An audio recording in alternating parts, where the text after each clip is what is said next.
नमस्कार साथियों, मैं हर्ष गोयल आप सभी का इस कक्षा में स्वागत करता हूं। आज की कक्षा में हम स्टार्ट करने वाले हैं कक्षा 9 का अध्याय 5 जो है यूक्लिड की ज्यामिति का परिचय।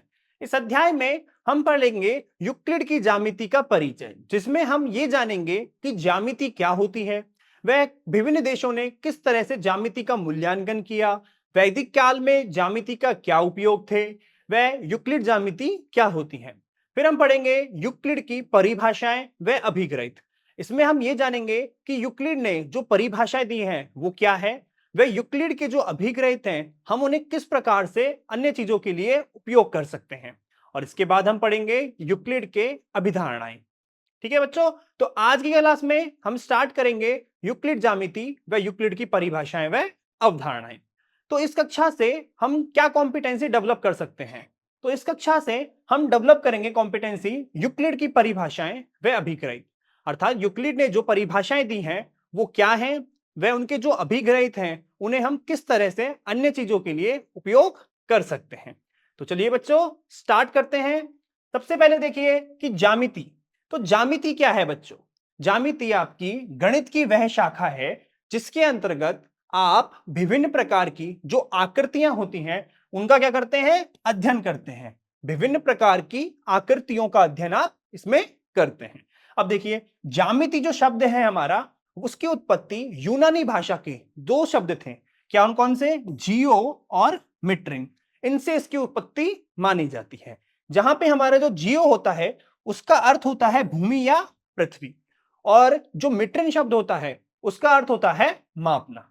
अतः हम कह सकते हैं कि जो ज्यामिति है उसका जो उद्गम है वो भूमि के मापन की आवश्यकता के साथ ही हुआ है।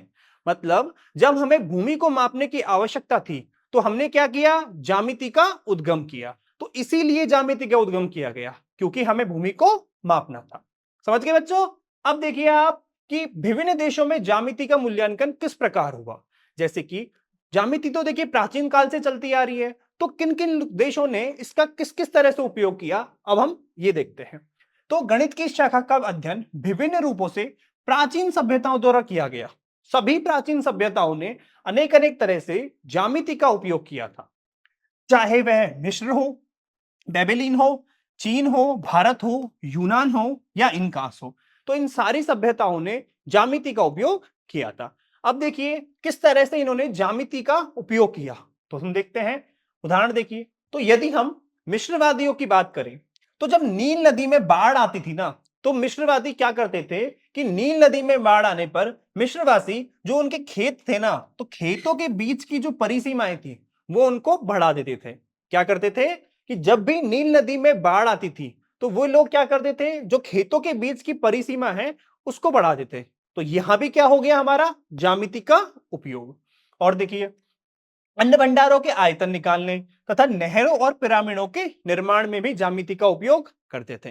देखिए जब आपको अन्न भंडार के आयतन निकालने हो कि भाई किस तरह से हम अन्न भंडारों को संयोजित करें कि हमारा वहां पे अधिक से अधिक उपयोग किया जा सके, तो वहां भी इन्होंने क्या किया? ज्यामिति का उपयोग किया। और नहरें बनाने में और पिरामिडों के निर्माण में भी ज्यामिति का उपयोग किया। एक देखिए इसका बहुत अच्छा उपयोग कि कटे हुए पिरामिड का आयतन ज्ञात करने में भी इन्होंने ज्यामिति का उपयोग किया।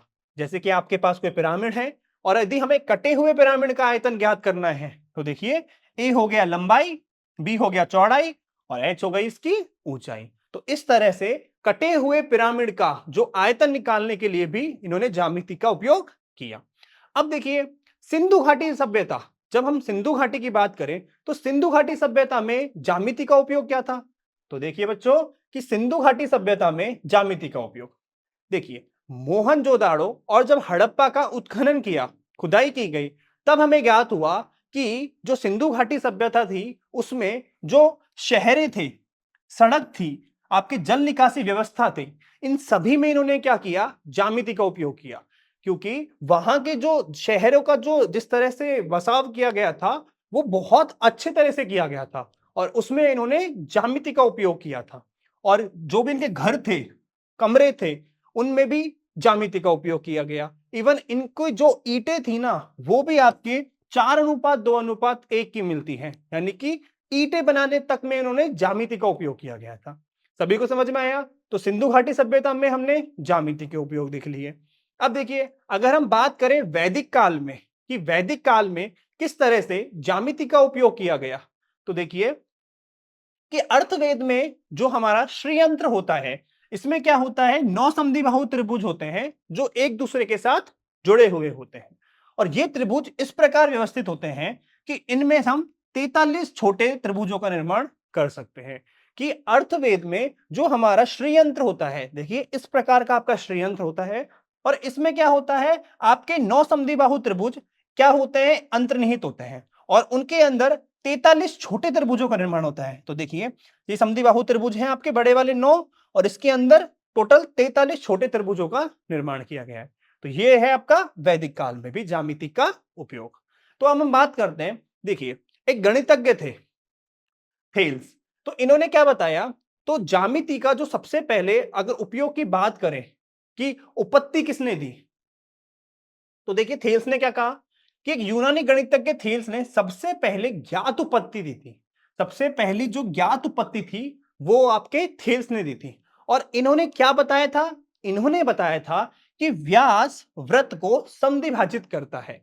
अर्थात जो व्यास होता है वो वृत्त को 2 बराबर भागों में विभाजित करता है। जैसे देखिए, अगर हम एक वृत्त बनाएं तो जो इसका व्यास होगा वो क्या करेगा, इसको 2 बराबर भागों में विभाजित करेगा। तो व्यास वृत्त को समद्विभाजित करता है। तो ये सबसे पहली जो उत्पत्ति थी वो हमारे थेल्स ने दी थी। सबको समझ में आया कि थेल्स ने जो सबसे पहली ज्ञात उत्पत्ति थी वो किसने दी थी, थेल्स ने दी थी। और क्या दी थी कि व्यास वृत्त को समद्विभाजित करता है। अब देखिए एक और थे आपके गणितज्ञ, वो है यूक्लिड। तो यूक्लिड ने क्या किया, उस समय तक ज्ञात गणित के सभी ज्ञानों को एकत्रित किया और एलिमेंट्स नामक अपने एक प्रसिद्ध ग्रंथ में उसे व्यवस्थित किया। तो सारे के सारे जितने भी ज्ञान था उस टाइम का, उन सबको एकत्रित करके उन्होंने एक एलिमेंट्स नाम का ग्रंथ बनाया। और उन्होंने क्या किया, 13 अध्यायों में इसको विभाजित किया, और प्रत्येक अध्याय को उन्होंने पुस्तिका माना। ठीक है, तो यूक्लिड के आपके पास कितने हो गए, 13 अध्याय हो गए, और जो ग्रंथ का नाम था उनका एलिमेंट्स था। अब देखिए, तो यूक्लिड ज्यामिति है क्या। देखिए ज्यामिति का उपयोग हमने पढ़ लिया कि भाई अलग अलग देशों में अलग अलग सभ्यताओं में ज्यामिति का उपयोग किया गया। तो यूक्लिड ज्यामिति क्या है, कि यूक्लिड ने ज्यामिति के बारे में क्या बताया। तो देखिए यूक्लिड ज्यामिति यूनानी गणितज्ञ यूक्लिड द्वारा वियोजित, इन्होंने क्या किया, अभिग्रहितों और प्रमेयों के आधार पर आपके समतल और ठोस आकृतियों का अध्ययन किया। देखिए ज्यामिति हमें पता है कि गणित की वह शाखा जिसके अंतर्गत हम आकृतियों का अध्ययन करते हैं। और यूक्लिड ज्यामिति क्या हो गई कि इन्होंने अभिग्रहितों और प्रमेयों के आधार पर समतल और ठोस आकृतियों का अध्ययन किया। यही क्या है हमारी यूक्लिड ज्यामिति। तो सब ध्यान रखना, कभी कभी आपसे एक नंबर में पूछ सकता है ये कि भाई यूक्लिड ज्यामिति क्या है। तो यूक्लिड ज्यामिति यूनानी गणितज्ञ द्वारा नियोजित अभिग्रहितों और प्रमेयों के आधार पर समतल और ठोस आकृतियों का अध्ययन है। समझ में आया सबको, यूक्लिड ज्यामिति क्या हो गई, इसका मतलब अभिग्रहितों और प्रमेय, ये चीज काम की है इसमें।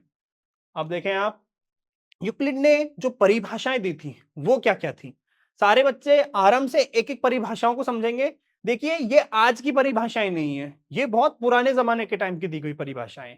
तो ये किस प्रकार इन्होंने परिभाषाएं दी थी, तो इन्होंने एलिमेंट्स की जो पुस्तक थी 1 से 23 परिभाषाएं दी। कुछ परिभाषाएं देखिए है, बिंदु क्या होगा। देखिए आपका बिंदु क्या होता है, एक बिंदु वह है जिसका कोई भाग नहीं है। जैसे देखिए ये हो गया आपका बिंदु, ये हो गया। अब एक बात बताइए मुझे, इस बिंदु का कोई भी भाग नहीं है, ना कोई आगे है ना कोई पीछे है, कोई भाग नहीं है। तो ये जिसका कोई भाग ना हो वो हमारा क्या होता है, वो हमारा एक बिंदु होता है। देखो आप कहीं भी पेन को टिक कर दो, तो जहां क्लिक करोगे वही हमारा बिंदु होगा। अर्थात बिंदु का आपका कोई भी भाग नहीं होगा। अगली देखिए परिभाषा, अगली परिभाषा है रेखा की। तो रेखा क्या है, रेखा चौड़ाई रहित लंबाई होती है। जैसे मान के चलिए ये आपकी एक रेखा है, तो इस रेखा की सिर्फ लंबाई लंबाई है, चौड़ाई नहीं है। तो रेखा क्या होगी, रेखा वह होगी जिसकी सिर्फ लंबाई हो, चौड़ाई बिल्कुल भी नहीं होगी। देखिए तो रेखा हो गई जिसकी लंबाई हो चौड़ाई नहीं। एक रेखा के सिरे बिंदु होते हैं। अब देखिए ये आपकी एक रेखा हो गई, तो इसके 2 सिरे होंगे, एक आगे वाला और एक पीछे वाला। तो अगर हम दोनों सिरों को खींच बात करें तो ये जो दोनों सिरे होते हैं ये मेरे क्या होते हैं, बिंदु होते हैं। देखिए बिंदु पढ़ा हमने, जिसका कोई भाग ना हो वो हमारा बिंदु होता है। एक रेखा क्या होगी, जिसकी सिर्फ लंबाई हो चौड़ाई ना हो, वो हमारी रेखा होती है। और रेखा के जो बिंदु होते हैं, मतलब रेखा का ये जो आगे और पीछे का भाग होता है, यानी कि इसके जो सिरे होते हैं वही हमारे बिंदु होते हैं। तो अब तक हमने तीन परिभाषाएं दी, बिंदु की, रेखा की, और जो रेखा के सिरे हैं वे हमारे बिंदु होते हैं। अब देखिए अगली परिभाषा। एक सीधी रेखा ऐसी रेखा है जो स्वयं पर बिंदुओं के साथ सपाट रूप से स्थित होती है। अगर हम बात करें एक सीधी रेखा की तो देखिए ये आपकी एक सीधी रेखा है, सीधी रेखा है। तो क्या बोला है कि एक सीधी रेखा ऐसी रेखा है जो स्वयं पर बिंदुओं के साथ सपाट रूप से स्थित होती है। कहने का मतलब यह है कि ये जो आपकी सीधी रेखा है इस पे क्या होगा, बहुत सारे बिंदु होंगे। इस तरह से देखिए, तो क्या हो गए, इस पे बहुत सारे बिंदु हो गए। यानी कि जो स्वयं पर इस रेखा पर बिंदुओं के साथ सपाट रूप से स्थित होती है। तो जैसे कि अगर हमें रेखा बनानी है तो यदि हम एक सीधी रेखा में बिंदुओं को बनाएं तो इस पे अगर हम लाइन खींचेंगे तो ये क्या होगी, हमारी रेखा। और इस पे कितने सारे बिंदु होंगे, बहुत सारे बिंदु होंगे। तो अर्थात एक रेखा, सीधी रेखा एक ऐसी रेखा है जो स्वयं पर बिंदुओं के साथ सपाट रूप से स्थित होती है। अगला देखिए परिभाषा, पृष्ठ क्या है। तो पृष्ठ वह है जिसकी लंबाई और चौड़ाई होती है। देखिए रेखा वो थी जिसकी सिर्फ लंबाई होगी चौड़ाई नहीं होगी, और पृष्ठ क्या होगा, जिसकी लंबाई भी होती है और चौड़ाई भी होती है। जैसे देखिए कोई भी एक बनाया मैंने, तो लंबाई भी है और चौड़ाई भी है, तो ये क्या होगा, मेरा एक पृष्ठ होगा। तो देखिए बच्चों ये जो सारी आपके पास जो परिभाषाएं है ना वो आपको याद करनी पड़ेंगी, क्योंकि ये जो वाला चैप्टर है ये अपना याद करने वाला चैप्टर ज्यादा है। इसमें परिभाषाएं हैं, अभिग्रहित हैं, तो वो सारे आपको याद करने पड़ेंगे। ऐसे देखिए पृष्ठ हो गया। अब पृष्ठ के किनारे रेखाएं होती हैं। अब ये आपका कोई पृष्ठ है तो इसके किनारे कितने हो गए, एक, दो, तीन और चार किनारे हो गए। और इनके जो किनारे हैं वो क्या हो गए, वो हमारी रेखाएं होंगी। अर्थात पृष्ठ के किनारे रेखाएं होती हैं, और पृष्ठ क्या होगा, जिसमें लंबाई और चौड़ाई दोनों हो, वो हमारा पृष्ठ है। और पृष्ठ के जो किनारे होंगे वो हमारी रेखाएं होंगे। अगली परिभाषा देखिए, एक समतल पृष्ठ एक ऐसा पृष्ठ है जो स्वयं पर सीधी रेखाओं के साथ सपाट रूप से स्थित होता है। तो देखिए हमने पृष्ठ पढ़ा था जिसमें लंबाई और चौड़ाई होती है, और समतल पृष्ठ क्या है, एक ऐसा पृष्ठ जो स्वयं पर सीधी रेखाओं के साथ सपाट होता है। मतलब कि इस पर रेखाएं सीधी होती हैं, तिरछी रेखाएं नहीं होंगी, तो वो हमारा समतल पृष्ठ होगा। तो हमने इसमें 7 परिभाषाएं पढ़ी। देखिए दोबारा सुनिए परिभाषाओं को, इसमें आपको परिभाषाएं याद भी करनी है और समझनी भी है। तो पहली परिभाषा हमने स्टार्ट की थी कि बिंदु क्या होता है। बिंदु वह होगा जिसका कोई भी भाग ना हो। जैसे देखिए ये, अब इसका कोई भाग नहीं है, ना आगे का हिस्सा है, ना पीछे का है, ना ऊपर का है, ना नीचे का है, कहीं भी कोई हिस्सा नहीं है, तो ये हमारा हो गया एक बिंदु। फिर हमने पढ़ा था कि रेखा क्या होती है। रेखा क्या होगी, रेखा वो होगी जिसकी सिर्फ लंबाई हो चौड़ाई नहीं हो। तो इसकी सिर्फ लंबाई है चौड़ाई नहीं है, तो ये हमारी रेखा हो गई। फिर रेखा के जो सिरे थे, आगे वाले और पीछे वाले जो दोनों सिरे थे, वो हमारे क्या होते हैं, वो हमारे बिंदु होते हैं। तो ये हो गए 3 परिभाषाएं। अगली परिभाषा देखो, एक सीधी रेखा एक ऐसी रेखा है जो स्वयं पर बिंदुओं के साथ सपाट रूप से स्थित होती है। ये रेखा हो गई, और ये कैसी होगी सीधी रेखा, जिस पर बहुत सारे बिंदु स्थित होंगे सपाट रूप से। अगला देखिए पृष्ठ क्या होगा, पृष्ठ वो होगा जिसकी लंबाई व चौड़ाई होगी, वो हमारा पृष्ठ होगा। और जो पृष्ठ के किनारे होते हैं वो हमारी रेखाएं होती हैं। और समतल पृष्ठ क्या होगा, समतल पृष्ठ ऐसा पृष्ठ होगा जो स्वयं पर सीधी रेखाओं के साथ सपाट रूप से स्थित होता है। जैसे ये समतल पृष्ठ होना है तो इस पे क्या होंगी, सीधी रेखाएं सपाट रूप से स्थित होंगी। तो ये आपके यूक्लिड की 7 परिभाषाएं थी। सबको समझ में आ रही है सातों परिभाषाएं। अब देखिए आप आगे, यूक्लिड की परिभाषाओं की समस्या। तो यूक्लिड ने क्या किया, अपनी परिभाषाएं दे दी बहुत सारी, लेकिन उनके साथ क्या हुआ, एक समस्या हुई। और वो समस्या क्या हुई, देखिए कि एक बिंदु, एक रेखा व एक समतल की परिभाषा इन्होंने दी, लेकिन इन परिभाषाओं को गणितज्ञों द्वारा स्वीकार नहीं किया गया। और उसका रीजन क्या था? रीजन ये था कि एक वस्तु को परिभाषित करने के लिए अनेक वस्तुओं को परिभाषित करना होता है। जैसे मैं आपको उदाहरण देता हूं, अगर मुझे रेखा की परिभाषा देनी है तो मैं बोल रहा हूं कि रेखा में क्या होगा? जिसकी लंबाई हो, चौड़ाई ना हो। ठीक है? या फिर कोई मुझे पृष्ठ की परिभाषा देनी हो है, या किसी बिंदु की परिभाषा देनी हो कि जिसका कोई वो ना हो, सिरा ना हो। तो देखिए, अगर मुझे रेखा की परिभाषा देनी है, बिंदु की परिभाषा देनी है या समतल की परिभाषा देनी है, तो उसके अंदर भी कुछ वर्ड्स आएंगे। जैसे लंबाई आ गया, फिर मुझे बताना पड़ेगा कि लंबाई क्या होती है, फिर उसकी परिभाषा दूंगा तो उसमें कोई और शब्द आ जाएगा। तो इस तरह से क्या होगा, हमारे पास शब्दों की एक बड़ी श्रृंखला आती जाएगी जो कभी समाप्ति नहीं होगी। देखिए, परिभाषित करने के लिए अनेक वस्तुओं को परिभाषित करने की आवश्यकता होती है और बिना किसी अंत के परिभाषाओं के एक लंबी श्रृंखला प्राप्त हो जाती है। मतलब यूक्लिड की एक परिभाषा को परिभाषित करने के लिए हमें बहुत सारी परिभाषाएं देनी पड़ती हैं। जैसे रेखा की बात करें तो लंबाई भी देनी पड़ेगी, फिर लंबाई को परिभाषित करना पड़ेगा, फिर उसमें कोई और शब्द मिलेगा, फिर उसे परिभाषित करना पड़ेगा।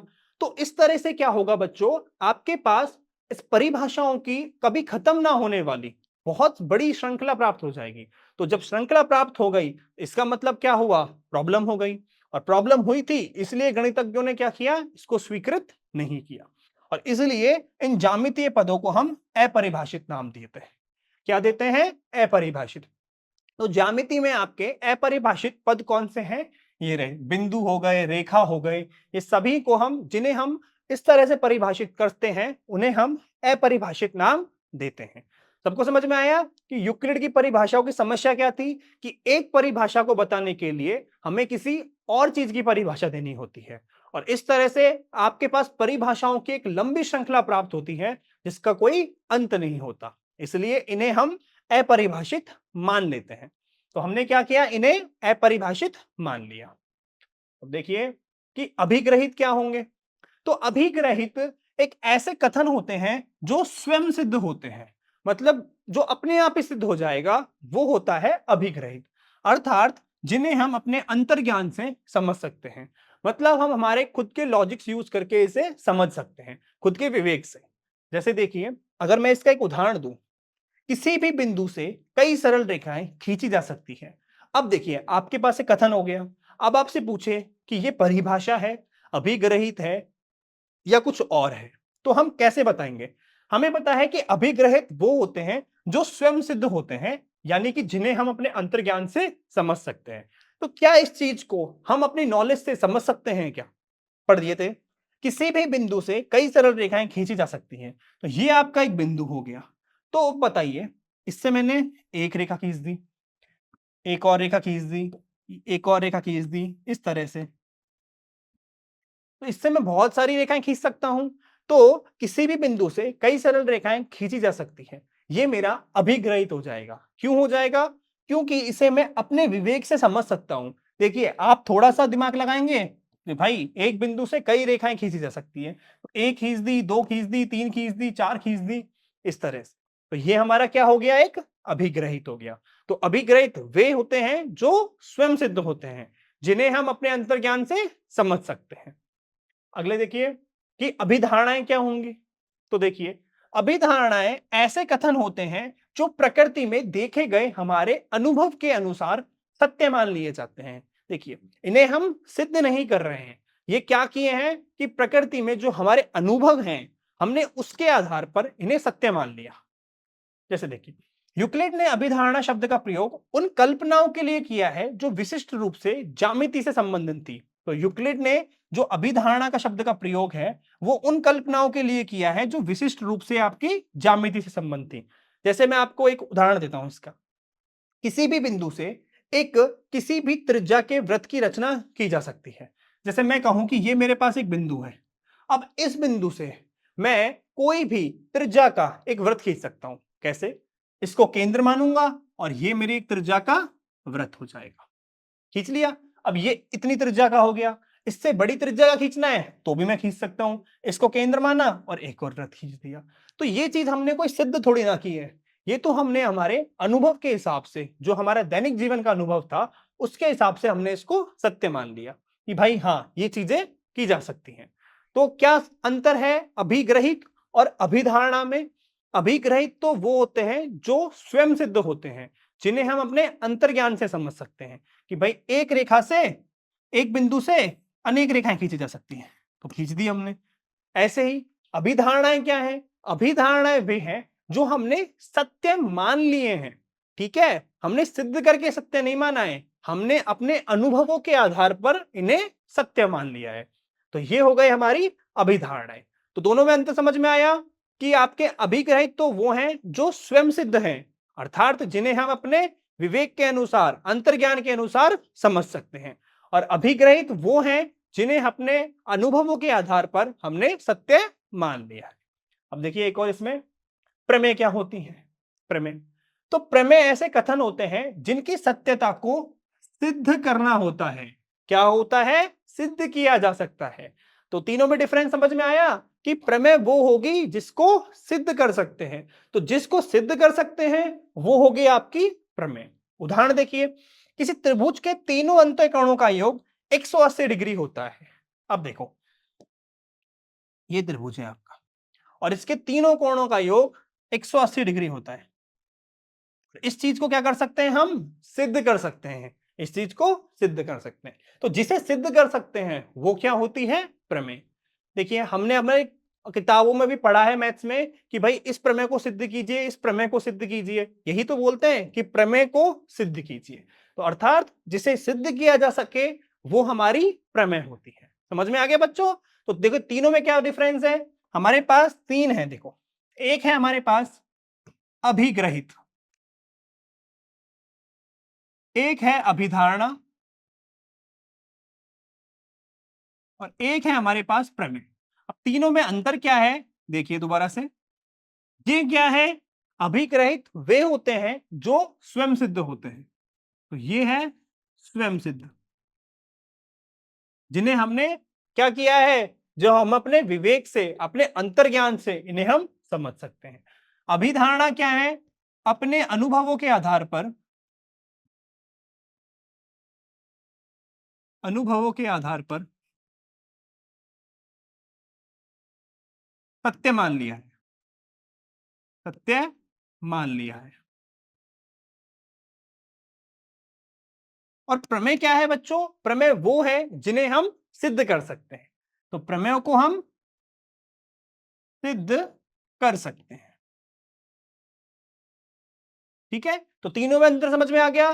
प्रमेय को सिद्ध कर सकते हैं, अभिधारणाएं अपने अनुभवों के आधार पर सत्य मान ली है, और अभिग्रहित स्वयं सिद्ध होते हैं जिन्हें हम अपने अंतर्ज्ञान से समझ सकते हैं। तीनों में अंतर समझ में आ गया बच्चों? अब देखिए आप आगे, यूक्लिड के अभिग्रहित। हमने यूक्लिड की 7 परिभाषाएं पढ़ी थी। अब हम पढ़ेंगे कि यूक्लिड के अभिग्रहित क्या है। तो देखिए यूक्लिड ने अपनी पुस्तक एलिमेंट्स में जो अभिग्रहित दिए थे वो निम्न प्रकार है। देखिए पहला अभिग्रहित, वे वस्तुएं जो एक ही वस्तु के बराबर हो, एक दूसरे के बराबर होती है। देखिए इसका मतलब क्या हुआ कि वे वस्तुएं जो एक ही वस्तु के बराबर हो वो आपस में बराबर होती है। इसका उदाहरण देखिए, यदि a बराबर b हो और c बराबर b हो, अर्थात a और c दोनों b के बराबर हो, तो हम कह सकते हैं कि a और c बराबर होंगे। ये कहा है कि a बराबर b है और b बराबर c है, तो हम इससे क्या कह सकते हैं? a बराबर c। तो यही क्या है? यूक्लिड का पहला अभिग्रहित है कि वे दो वस्तुएं जो एक तीसरी वस्तु के बराबर हो तो क्या होगा? वो आपस में भी बराबर होंगी। बहुत सरल है कि विद की है तो हम नॉर्मली पढ़ते हैं कि यदि दो वस्तुएं एक तीसरी वस्तु के बराबर है, यानी a बराबर b है और b बराबर c है, तो आपका a बराबर c होगा। यह है पहला अभिग्रहित। अब देखिए आप इसका दूसरा अभिग्रहित, यदि दो बराबरों को बराबर में जोड़ा जाए तो पूर्ण भी क्या होता है? बराबर होता है। देखिए इसका मतलब क्या हुआ कि दो बराबरों को बराबर में जोड़ने पर पूर्ण भी बराबर होता है।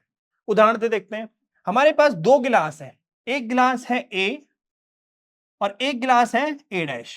ये हो गया A और ये हो गया A डैश। हमारे पास दो गिलास है। अब हम दोनों गिलास A व A डैश में समान मात्रा में पानी मिलाते हैं। हमने क्या किया, हमने समान मात्रा में दोनों में पानी मिला दिया, और पानी की मात्रा कितनी है, पानी की मात्रा है B, ठीक है, और ये गिलासों में कितनी मात्रा थी, A व A डैश। तो जार होगा ना, जो टोटल जार होगा, तो जार में पानी की जो अंतिम मात्रा होगी वो समान होगी, और वो कितनी होगी, देखिए ये जो A है तो ये हो जाएगा A प्लस बी, और ये वाला कितना हो जाएगा, A डैश प्लस B के बराबर होगा। तो जार में जो टोटल मात्रा होगी, देखिए पहले हमने जार में 2 गिलास डाले हुए थे, इस गिलास की मात्रा A थी, इस गिलास की मात्रा A डैश थी, ठीक है, तो जाल की टोटल मात्रा कितनी हुई थी, इतनी हो गई थी। फिर हम कह रहे हैं कि जब हम इसमें पानी मिलाएंगे, दोनों में पानी की मात्रा B मिलाया, तो A प्लस बी और A डैश प्लस बी, तो होता है जाल में अभी भी मात्रा कितनी है, बराबर है। देखो पहले कितनी थी, A और A डैश थी, अब दोनों में समान मात्रा में मिला दिया तो भी क्या होगा, ये बराबर होगा। तो पहले ये बराबर थे, फिर इनमें समान मात्रा में B मिला दिया तो ये भी क्या हो गए, बराबर हो गए। अर्थात बराबरों को बराबर में जोड़ा जाए तो पूर्ण बराबर होते हैं। कहने का मतलब कुछ नहीं है, यदि आपका A बराबर B है और मैं A में C जोड़ दूं और B में भी C जोड़ दूं, तो मेरा क्या होगा, A प्लस सी भी B प्लस सी के बराबर होगा। ये आपसे कह रहा है कि दो बराबरों में बराबर जोड़ने पर भी आपके बराबर होते हैं, ठीक है, ये हो गया दूसरा अभिग्रहित। अब देखिए तीसरा अभिग्रहित, यदि बराबरों को बराबर में से घटाया जाए तो शेषफल भी बराबर होता है। वही देखिए, 2 गिलास ले लिए A डैश और पानी की मात्रा ले लेंगे B, और क्या करेंगे, पानी इसमें से निकालेंगे, और कितना निकालेंगे, पानी B निकालेंगे। पिछले वाले में पानी जोड़ रहे थे, इस वाले में पानी हम निकाल रहे हैं, तो मात्रा कितनी होगी, A माइनस के B और A डैश माइनस के B, और ये आपस में बराबर होगी। अर्थात कहने का मतलब ये है कि यदि A बराबर B है तो A माइनस के C बराबर B माइनस का C, ये आपसे कहा जा रहा है, A माइनस के C बराबर B माइनस के C। ये हो गया आपका तीसरा। अब देखिए, वे वस्तुएं जो परस्पर संपाती हो एक दूसरे के बराबर होती है। क्या कह रहा है, बहुत अच्छा अभिग्रहित है, आपका ये एक्सरसाइज में भी काम आएगा कि ये वस्तुएं जो परस्पर संपाती हो एक दूसरे के बराबर होती है, कि यदि कोई भी दो वस्तुएं वो आपस में संपाती हुई तो वो क्या होंगी, एक दूसरे के बराबर होंगी। उदाहरण देखिए, यदि दो त्रिभुज एक दूसरे से संपाती हो तो वे बराबर होते हैं।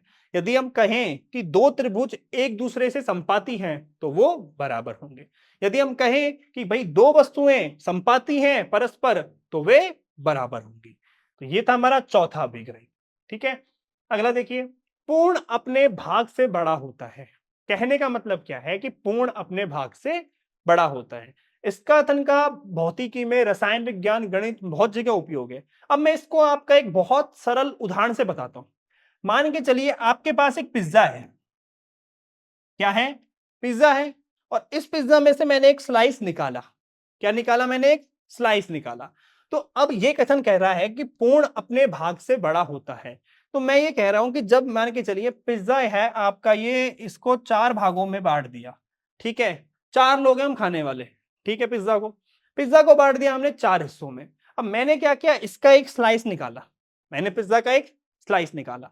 तो ये कथन ये कह रहा है कि स्लाइस निकलने के बाद जो हिस्सा मेरे पास आया है वो इस पूर्ण से तो छोटा होगा ही ना, तो बस पूर्ण अपने भाग से बड़ा होता है। कि ये जो पूरा हिस्सा है और इसका मैं एक छोटा सा पीस निकालूंगा तो ये जो पूरा हिस्सा है उस छोटे से भाग से तो बड़ा होगा, ऑब्वियसली बड़ा होगा। कि भाई अगर मैं पिज्जा के 4 स्लाइसों में से एक स्लाइस निकालूं तो वो जो बाकी का पिज्जा होगा वो मेरे स्लाइस से बड़ा होगा। यही कथन कह रहा है कि जो पूरा पिज्जा है वो मेरे उस पिज्जा के एक स्लाइस से बड़ा होगा। अर्थात पूर्ण अपने भाग से बड़ा होता है। सबको समझ में आया पिज्जा वाला एग्जांपल? अगर नहीं समझ में आया तो पिज्जा वाले से याद रखेंगे बिल्कुल कि भाई पिज्जा के हमारे पास 4 स्लाइस थे, हमने एक स्लाइस निकाला, तो वो जो पूरा पिज्जा होगा वो उस स्लाइस से बड़ा होगा। अगला देखिए आप, एक ही वस्तुओं के दुगने परस्पर बराबर होते हैं। ये क्या कह रहा है कि यदि आपके पास A और A डैश दो परस्पर वस्तुएं हैं तो यदि हम इन दोनों का दुगना कर दें तो वो आपस में बराबर होंगे। दो है हमारा बराबर होगा 2A डैश के साथ, तो दो वस्तुएं बराबर हैं तो उनका दुगना करने पर भी वो आपस में बराबर होंगे। और सातवां कह रहा है कि एक ही वस्तुओं के आधे परस्पर बराबर होते हैं, कि हमारे पास दो वस्तुएं हैं ए और ए डैश, और यदि हम इनका आधा कर देंगे तो ये भी क्या होंगे, बराबर होंगे। समझ में आया? तो हमारे पास क्या थे, टोटल 7 अभिग्रहित थे। दोबारा से देखते हैं सातों अभिग्रहितों को। देखिए पहला क्या है, पहला ये है कि वे वस्तुएं जो एक ही वस्तु के बराबर हो, क्या होती हैं, एक दूसरे के बराबर होती हैं। अर्थात यदि a बराबर b है और b बराबर c है तो हमारा a किसके बराबर होगा, c के बराबर होगा। दूसरा ये कह रहा है कि यदि a बराबर b है और हम इसमें क्या करें, बराबर जोड़ें, यानी कि c c दोनों में जोड़ दें, तो वो भी क्या होगा, बराबर होगा। तो बराबरों को बराबरों में जोड़ा जाए तो पूर्ण भी बराबर होता है। ऐसे ही तीसरा क्या था कि यदि a बराबर b है और यदि इसमें से मैं c घटाऊं तो भी क्या होगा, बराबर होगा। बराबरों को बराबरों में से घटाया जाए तो शेषफल भी बराबर आता है। चौथा देखिए, चौथा था कि वे वस्तुएं जो परस्पर संपाती हो वो आपस में बराबर होती हैं। पांचवा था कि भाई अपने जो पूर्ण होता है वो अपने भाग से बड़ा होता है।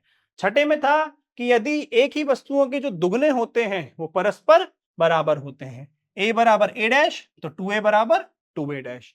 और एक हो जाएगा आपका लास्ट कि एक ही वस्तुओं के आधे परस्पर बराबर होते हैं। तो अब जब a बराबर a डैश था तो 1/2a बराबर 1/2a डैश आ गया। ये हो गए आपके 7 अभिग्रहित यूक्लिड के। दोबारा देखिए आप, बहुत अच्छे से याद रखना है इन चीजों को, बिल्कुल भी मिस नहीं करना है। पहला क्या था, पहला यह था कि यदि a बराबर b है और b बराबर c है तो हमारा होगा a बराबर c। यदि दो वस्तुएं एक तीसरी वस्तु के बराबर हो तो वो आपस में बराबर होती हैं। दूसरा था कि यदि दो बराबर वस्तुएं हैं a और a डैश, और यदि मैं इसमें एक b जोड़ दूं तो भी ये आपस में क्या होंगे, बराबर होंगे। अर्थात दो बराबरों में बराबर जोड़ने पर भी बराबर होता है। तीसरा, यदि a बराबर b है और मैं इसमें से c घटा दूं तो बराबरों में से बराबर घटाने पर शेषफल भी बराबर आता है। चौथा आपका ये था, यदि संपाती हैं दो वस्तुएं परस्पर तो वो बराबर होंगी। पांचवा क्या था आपका, पांचवा था कि पूर्ण अपने भाग से बड़ा होता है। और छठा क्या था, छठा ये था कि हम दुगना करेंगे तो भी बराबर आएगा, कि a बराबर a डैश है तो 2a बराबर 2a डैश। और सातवां ये था कि अगर a बराबर a डैश है तो आधा करने पर भी क्या होता है, बराबर होता है। ये हो गए आपके यूक्लिड के 7 अभिग्रहित। तो अब देखिए आप, हमने इस भाग से क्या क्या सीखा। तो देखिए हमने सबसे पहले यूक्लिड ज्यामिति पढ़ा था। ज्यामिति में हमने बहुत अलग अलग प्राचीन सभ्यताओं में ज्यामिति का उपयोग पढ़ा था, चाहे वो मिस्र हो, चाहे वो सिंधु घाटी सभ्यता हो या प्राचीन भारत हो, ठीक है, उन सब में हमने ज्यामिति का अध्ययन पढ़ा था। उसके बाद हमने यूक्लिड ज्यामिति बताया कि यूक्लिड ज्यामिति क्या होती है, कि यूक्लिड ने क्या बताया, अभिग्रहितों और प्रमेयों के आधार पर ठोस और समतल का आकृति का अध्ययन किया था। वो थी हमारी यूक्लिड की ज्यामिति। देखिए फिर हमने पढ़ा था यूक्लिड की परिभाषाएं। यूक्लिड ने 7 परिभाषाएं थी जो मेन थी, वैसे दी तो उसने 29 थी पर हमने 7 पढ़ी थी। हमने बिंदु पढ़ा था, रेखा पढ़ी थी, रेखाओं के जो सिरे होते हैं वो बिंदु होते हैं, जो पृष्ठ होता है जिसमें लंबाई और चौड़ाई होती है, ठीक है, और जो रेखा होती है उसमें जो बिंदु होते हैं बहुत सारे वो सपाट रूप से स्थित रहते हैं। तो हमने ऐसे 7 परिभाषाएं इसमें पढ़ी थी। और हमने यूक्लिड के अभिग्रहितों के बारे में पढ़ा था। 7 अभिग्रहित पढ़े थे, सातों की सातों बहुत अच्छे से समझ में आ गए आपको। तो ये थे आपके लर्निंग आउटकम। इस वाले भाग से हमने ये सब कुछ इसमें पढ़ा था। अब देखिए आप इसके मूल्यांकन के कुछ प्रश्न। पहला प्रश्न है, एक बिंदु का आयाम होता है तो बताएं एक बिंदु का आयाम क्या होगा। तो हमने बिंदु की परिभाषा में बताया था कि बिंदु का कोई भी सिरा नहीं होता, और जब बिंदु का कोई सिरा ही नहीं है तो उसका आयाम कितना होगा। भाई जब किसी बिंदु का कोई सिरा ही नहीं है, कोई सिरा नहीं, तो उसका आयाम कितना होगा, उसका आयाम होगा 0। अरे जिसका कोई सिरा ही नहीं है उसका आयाम कैसे संभव है, तो इसका कितना हो जाएगा 0। अगला देखिए, निम्नलिखित में से किसके लिए प्रमाण की आवश्यकता होती है? अब आप बताएं, परिभाषा, अभिधारणाएं, प्रमेय या स्वयं सिद्ध, किसके लिए आपको प्रमाण की आवश्यकता होगी? देखिए, एक एक चीज देखिए। स्वयं सिद्ध वे होते हैं जो हम अपने अंतर्ज्ञान से समझ लेते हैं। तो जब हमने अंतर्ज्ञान से समझ लिया तो प्रमाण की आवश्यकता किस बात की? स्वयं सिद्ध नहीं हो सकता। देखिए, परिभाषा, यूक्लिड ने परिभाषाएं दी थी, तो उन्हें भी हमने क्या किया था? मान लिया था। और जिन चीजों को हमने मान लिया उनके लिए भी प्रमाण की आवश्यकता नहीं है। फिर आता है या तो अभिधारणा या प्रमेय। अभिधारणा क्या थी बच्चों? अभिधारणा वो थी, क्या था अभिधारणा में? अभिधारणा में मैंने आपको बताया था कि वे चीजें जो हमने हमारे अनुभव के अनुसार सत्य मान ली है। तो जिन्हें हमको ने सत्य मान लिया है, भाई मैंने किसी चीज को मेरे अनुभव के आधार पर सत्य मान लिया, तो मुझे प्रमाण की जरूरत ही नहीं है। और जब प्रमाण की जरूरत नहीं है तो अभिधारणा भी नहीं होगा। प्रमेय वो चीज होती है जिसे हमें सिद्ध करना होता है, और किसी भी चीज को सिद्ध करने के लिए प्रमाण की आवश्यकता होती है। तो इसका आंसर हो गया से। और पिरामिड के आधार का आकार कितना होता है? तो देखिए, पिरामिड का जो आधार होता है वो त्रिकोण नहीं हो सकता, वर्ग नहीं होता, आयत भी नहीं होता। वो कैसा होता है? एक बहुभुज होता है।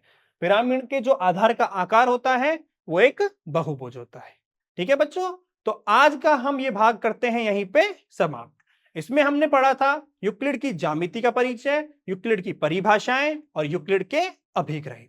इसके बाद हम जो यूक्लिड की अभिधारणाएं हैं वो अगले भाग में पढ़ते हैं।